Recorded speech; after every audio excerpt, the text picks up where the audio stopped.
Further debate. I recognize the Solicitor General. Well, thank you, Madam Speaker. I'm honoured to be sharing my time with the Minister of Agriculture, Food and Rural Affairs. Madam Speaker, it is an honour for me to rise and talk to Bill 153. And as I've said many times, I just said it last week in the House, so many things to a legislator become important in their journey. And for me, as I've said, and be honoured to be having the role of Solicitor General, public safety is important. Madame le Président, comme je l'ai déjà dit, rien pour moi, en tant que Solliciteur Général, n'est plus important que la sécurité de notre province.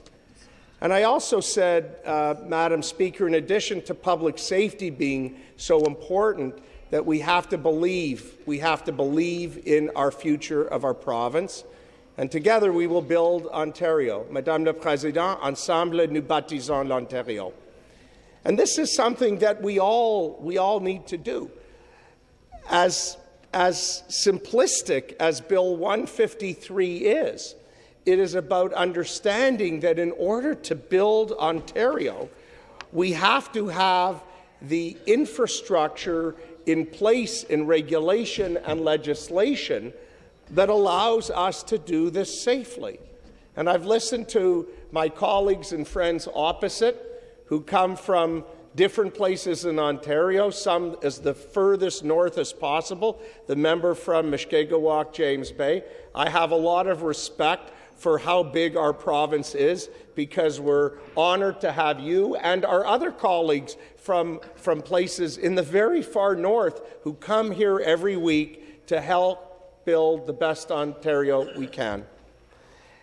And this bill, if passed, will make it much easier to locate underground infrastructure such as gas and electric and water and sewer lines and other utility infrastructures. And we know why, Madam Speaker, because the locates need to be done before construction begins for a new home or transportation like a subway or high-speed internet cabling. And the proposed bill would prohibit, and I think as the Minister said in his remarks, would prohibit the underground infrastructure owners from charging fees for locates, stemming the possibility of a spiraling cycle of costs that would delay the construction and increase expenses to the project and be very unfair. And I think this is what's important as well. So our government is very proudly proposing the Building Infrastructure Safety Act 2023.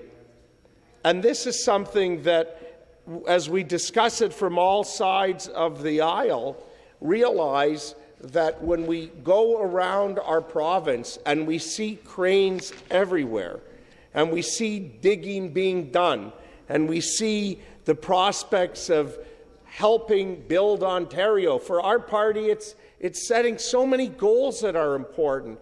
It's not only about building the hospitals and the subway lines. It's those 1.5 million homes, if not more, that need to be built because people need to live.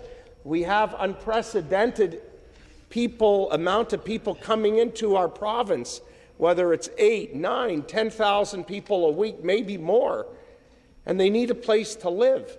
And when we're asking people to build, they have to do so safely.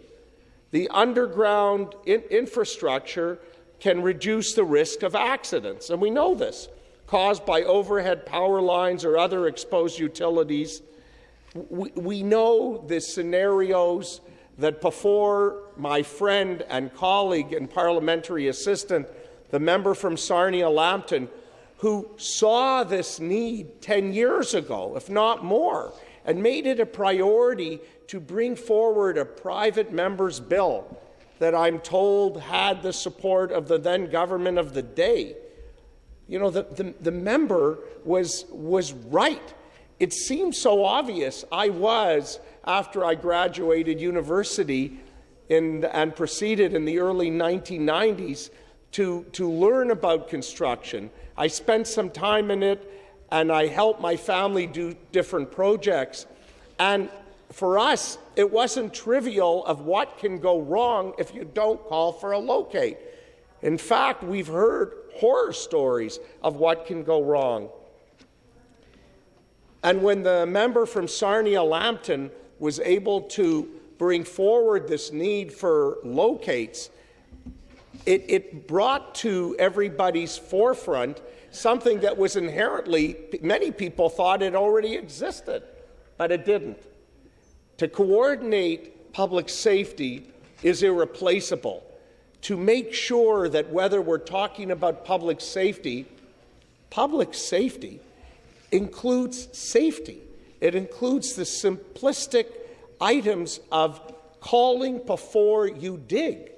Because many of us, when we buy a property or decide to build a home or to see other people do it, or as the member said from Mushkegowuk, James Bay, when they have to put in infrastructure, we have to know what's there. I can't believe how simplistic the concept of calling before you dig is. That's important. But the idea that people could have to pay a charge that should not be borne by a property owner or somebody doing a renovation because they might not know what's under the ground. So it seems to be very, very simple. Buried infrastructure tends to have a longer lifespan, and we know this, as it is protected from environmental elements. The longevity and the durability also, is important because in many cases it reduces the need for further maintenance because we buried it underground. And today's technology, Madam Speaker, has come a long way. I read up after the minister introduced the bill, actually, on the technology that exists to identify and locate underground services. And I was surprised how far the technology has come, which again goes back to the simplisticness of being patient, calling before you dig, and ensure that you know what's under the ground. I think really, even in my own riding of York Centre, which is a mature riding, which is a riding whose homes were built originally starting in the 1950s right up to the present. But we have an unprecedented amount of condominiums and other multi-residential developments being built. The proposed bill, and this is again the second point, would prohibit infrastructure owners from being charged a fee for their locates. This is very, very important.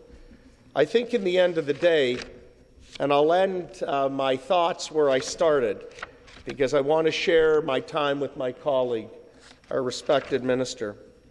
The changes are designed to help build Ontario. The changes in this bill are designed to make sure that people don't get a bill for doing the right thing by calling. And I think in the end of the day, if we want to build Ontario, if we want to see Ontario being built, and we all do, then this is a very simple way to do it.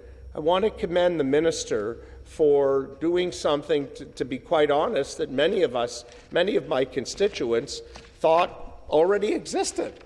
But thanks to him and his office, they wanted to make it absolutely clear for everyone to know. And I want to just say to my colleague that it raises awareness. It gives us another reminder, as my great friend from Sarnia-Lambton brought to our attention, 10 years ago, how important this is. Madam Speaker, it's an honour to stand here. It's an honour to be optimistic about the future of Ontario. It's an honour to be with all of my colleagues in this legislature that share optimism for our families, for our children, for their families, and one day their children, and for everybody that comes and calls Ontario home. We are a province that is absolutely irreplaceable, and it's an honour to rise to speak today on this bill. Thank you. Thank you.